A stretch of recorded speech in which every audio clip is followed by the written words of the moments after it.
morning, everyone, and thank you for responding swiftly to this urgent crisis meetings. We are gathered here today in the wake of tragic and devastating workplace incident, which is the fatality of lorry driver at our Simpang Empat factory. This meeting isn't just about compliances; it's about ethics, responsibility, and reaffirming our duty of care to every individual working under our roof. So, before we begin, let me confirm with our secretary, Ms. Hamiza, is there any presence to document this meeting? Yes, Nisha, I have the agenda, the last meeting, and I will be recording to the procedure. Thank you. Is there any apologies for absence? Yes, Mr. Shafiq has submitted his apologies. He is on site at a client engagement and signed his commitment to cooperate with all part of today's discussion. Very well. So he is absent is noted. We'll ensure a complete summary reaches him. So for now, actually, okay, come in.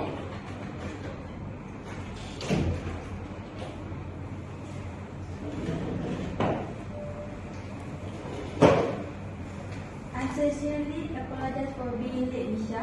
I was finalizing the preliminary report for those submission. I will take full responsibility.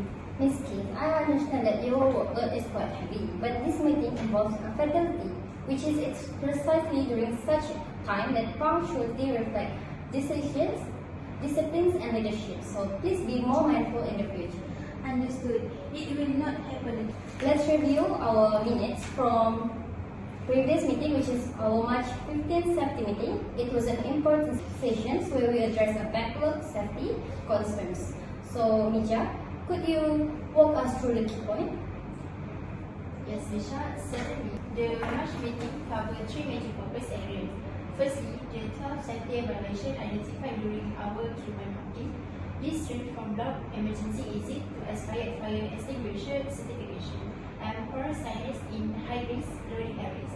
These were not a secret issue, but repeated pattern that had gone unaddressed for several months. Secondly, the committee approved the RM 35,000 budget request for upgrading warehouse lighting, particularly in Zone B, where visibility concerns have been reported repeatedly by both operator and security personnel. This funding was earmarked for motion-activated LED system and emergency lighting equipment. And thirdly, we discussed complete operation standard, more specifically, the need for formal upskilling of our operator. Ms. Luke was placed in charge of coordinating in certification process in line with OSHA standard. The issue stemmed from an internal audit where several operators laid public licenses, which posed a non-compliant risk. Thank you for such a thorough summary, Ms. Misha. So now, just to clarify, is there any specific team or task with follow-ups during that meeting? Actually? Yes, Ms. Kis was responsible for resolving the class safety issue, both update and site check. Ms. Amira handled the lighting upgrade, coordinating with procurement and the vendors. And the last HR, led by Sheila, was tasked with reviewing training refund and pending licenses renewal. Thank you. So before we approve the minutes, does anyone have any correction or clarifications? No? None from me. The minutes are accurate and reflective of what was discussed, including the lighting item, which I've already started working on. I have reviewed the financial line items about the 25,000 RM allocation was recorded correctly and approved in line with our budget cap. I propose to accept the minutes as they stand. I'll second that. Thank you. Are all in favor of approving the minutes from March 15th? Alright. So, Mija, please archive and share the signed minutes with all the members, including Sir Shafiq. Understood, I will read them before me. Let's move on to the progress updates. So, Ms. Keith, for the 12 safety violations, were they addressed actually? Yes, Misha. All corrective action were complete by March 20. We have now introduced mandatory pre-shift equipment checks and supervisor must confirm completion digital before operation begins. Weekly, toolbox clock are back on schedule and monitor via attendance logs. Additionally, a reporting platform has been rolled out to encourage annual submission of safety concern. We have already received 4 submissions for this month. That's promising. So for Miss Emma, what's about the lighting installation? We are about 80% done. The final sections require heat-resistant fixtures due to exposure near furnace lines. The supplier confirmed delivery for this Friday, so once they arrive, installation will resume immediately. Good. Is there any anticipated disruptions? Minimal. We've arranged off-shift installation to avoid halting production. Excellent. So Misha, for the forklift certification? All 50 operators are now certified. HR has got their credential and we archive their assessment result. Shida, was HR involved? Yes, we manage scheduling, monitor attendance and conduct knowledge tests. Feedback was positive, but several operators expressed interest in advanced training on hazard identification. Okay, let's note that for the future then. Now we address the critical matter, the fatal accident in April 2nd. So, Miss Misha, please share a summary for the events and regulatory feedbacks. At approximately 3:50 p.m. during loading operation, a bundle of porous pipe weighing nearly 5,000 kg collapsed and fatally struck a contractor lorry driver. The pipe had not been strapped down properly. Upon Dutch arrival, they issued a stop work order for the affected area. Their preliminary review lists 3 major conditions, which is unsecure heavy materials, absence of certified heavy duty handler on site, and lack of supervisory present during the test. Okay, thank you. So, Miss Kiss, can you actually walk us through what went wrong operationally? Sure. The load was stacked without sufficient bracing and workers skipped the checklist. Compounding that, the crane load sensor had been flagged for recalibration 2 weeks earlier, but the report never reached the maintenance team. Most critically, there was no safety officer present during the shift.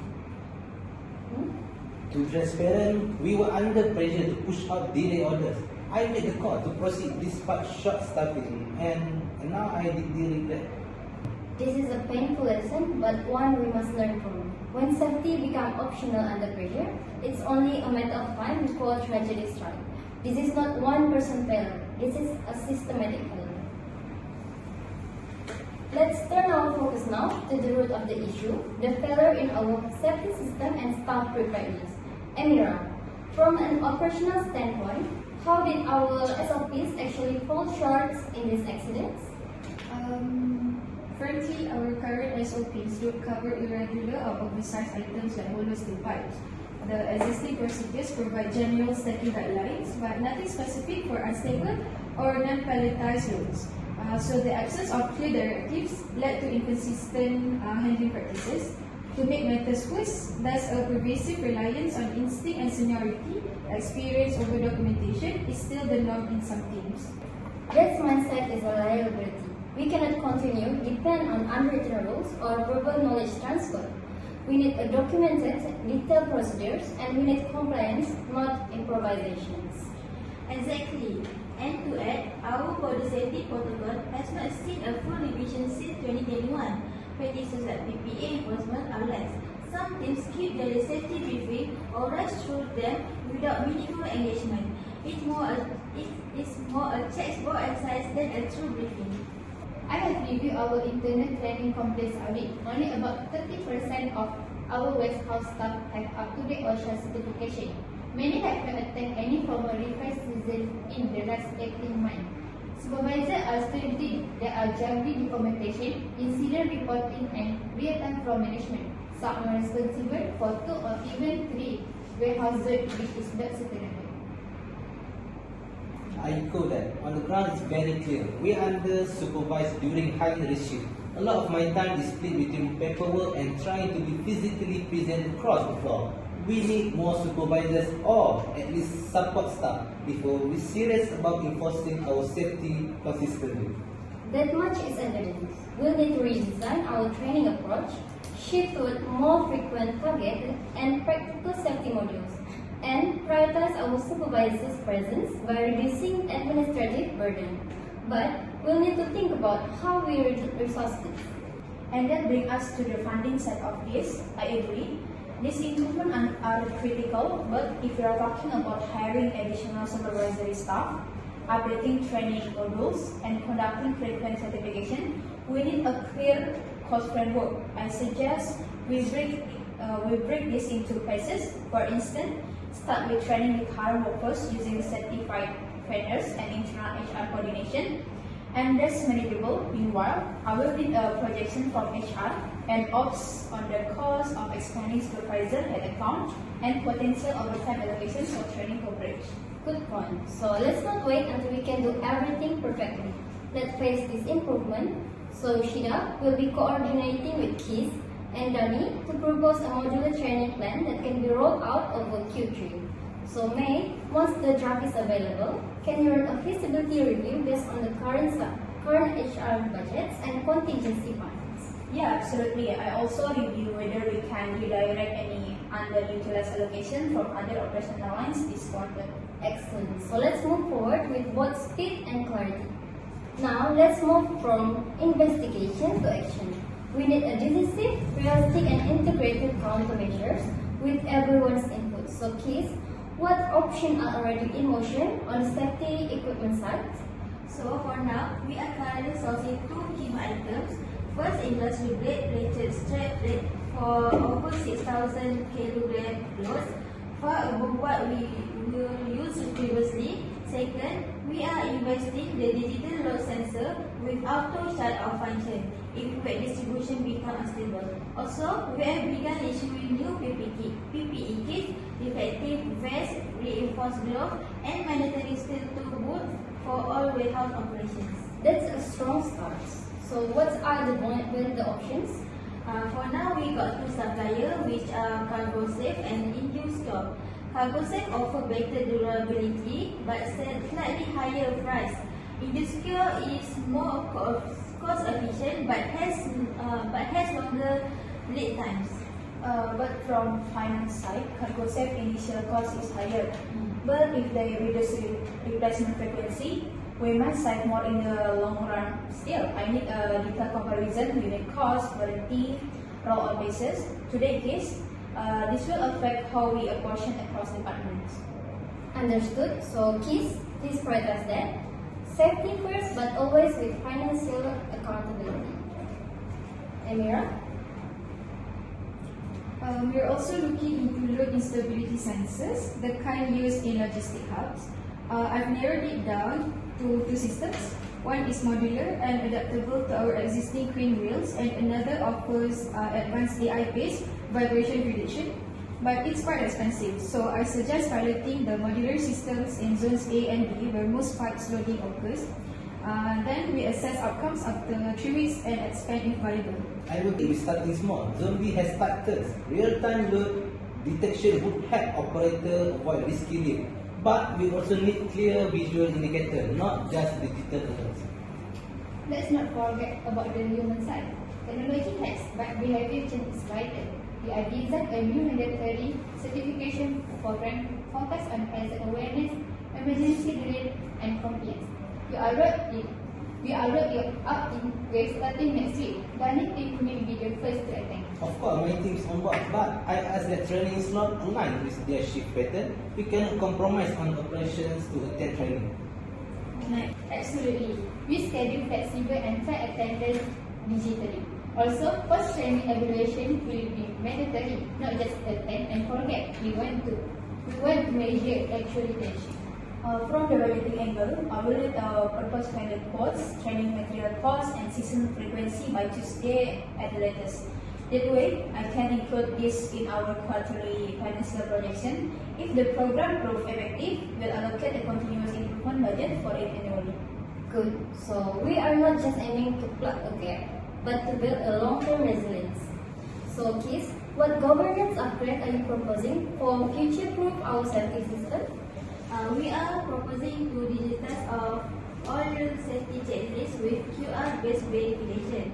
Each checklist tied to zone-specific tasks. Supervisor will receive daily alerts for inspection and dashboard will auto-update.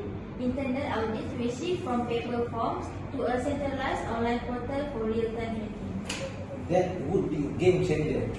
If I can track compliance live from a tablet, I can manage more proactively rather than reacting after an issue arises. I mean, my team can work with IT to ensure that the dashboard integrates with our existing operations monitoring system, and that is to avoid duplication. Also, from a training standpoint, digitization means we can log behavioral trends. We skip checklists, we face spot audit and clear training accordingly. As long as the prototype is scalable and avoid third-party license card, I'm open to supporting this. Once the system specs is available, I will review both CapEx and OpEx needs. So, excellent. To conclude the decisions for this meeting, we will start proceeding with the modular sensor pilot, finalize the cargo set code if it meets durability expectation, and begin roll out the safety certification. So please, draft the system digitalization blueprint with Mira and IT. Let's target a working prototype in actually 1 month. Everyone else align with your teams accordingly. Mija, is there anything else to add before we adjourn? Yes, our next follow-up is scheduled on Friday, 18 July, 9 a.m. in Meeting Room 2. The agenda is review of countermeasure and audit updates. Okay, thank you all. Let's ensure this never happen again. Meeting adjourned.